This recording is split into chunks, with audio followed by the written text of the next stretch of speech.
207 000 milliards de mètres cubes, voilà les réserves de gaz de schiste estimées dans le monde.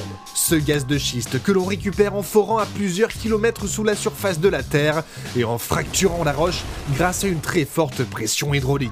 Aujourd'hui, si plusieurs pays situés sur différents continents sont assis sur d'importantes réserves de gaz de schiste, ce sont les États-Unis et le Canada qui en dominent le développement et la production. Depuis plusieurs années, sous l'effet d'une volonté d'indépendance énergétique et de baisse des prix de l'énergie, le nombre de puits de forage y a littéralement explosé. Pourtant, depuis 2013, l'heure est un peu moins à la fête. Les compagnies pétrolières ont réduit de 50% leur investissement en Amérique du Nord. Le bilan, après 4 ans d'exploration, n'est pas glorieux.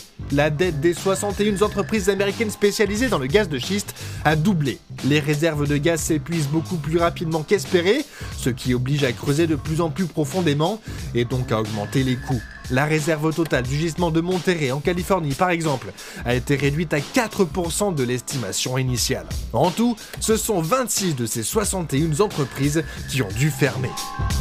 L'exploitation du gaz de schiste a également de nombreuses conséquences sur l'environnement et sur la population, notamment à cause de la technique de fracturation hydraulique. C'est aujourd'hui la technique la plus utilisée à travers le monde.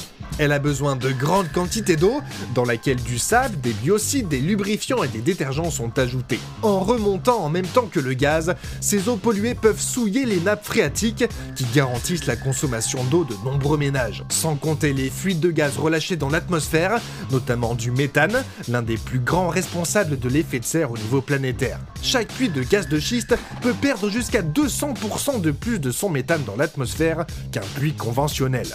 Mais ce n'est pas tout. 7 millions de personnes qui vivent dans des régions du centre et de l'est des États-Unis sont aussi menacées par les séismes qui peuvent être provoqués par la fracturation hydraulique. Les scientifiques ont déjà répertorié plusieurs endroits ayant connu ces dernières années un accroissement des séismes provoqués par la fracturation.